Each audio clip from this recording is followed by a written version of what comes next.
Good evening. Anxious River Murray residents are tonight evacuating their homes as devastating floodwaters surge towards their properties. Authorities are in a race against time to door knock hundreds in the danger zone, fearing many aren't prepared for what's coming.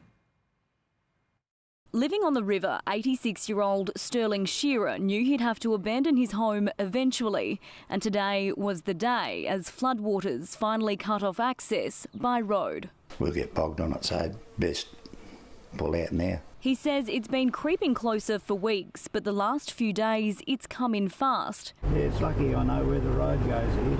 So he and dog Jack will spend the next few weeks in a caravan in the town centre, praying their preparations were enough. I would have rather taken it all out, but it was just not enough time. His neighbour John Trezise is using every last second to protect his property, reinforcing 4 kilometres of levees surrounding his home and vineyard. We're not going anywhere at this stage.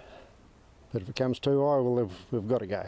His house withstood the 74 floods. He's hoping it'll survive again. We just go on doing our thing and hope that we survive.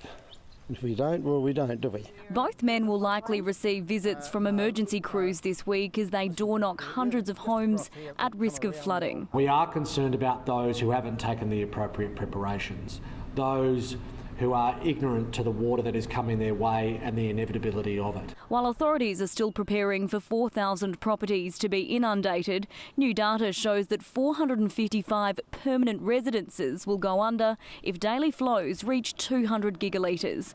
And that'll soar to more than 1,000 if it peaks at 250 gigalitres.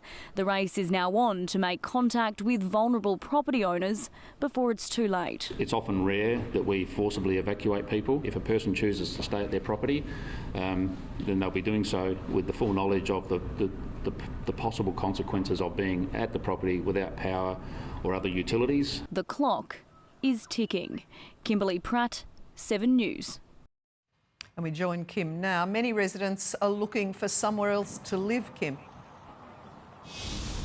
They are, Jane, and for those with nowhere else to go, there are several options. In the first instance, they're being directed to the new relief centre, which opened in Berry today. Staff there will help displaced residents find emergency motel accommodation and access rent relief of up to $5,000. The government's also secured land in Barmera to accommodate 200 caravans, and there's also a last resort evacuation centre in Berry, which can sleep dozens overnight. So a scary situation for many here on the river, but authorities say no one will be left without a roof over their head. Jane.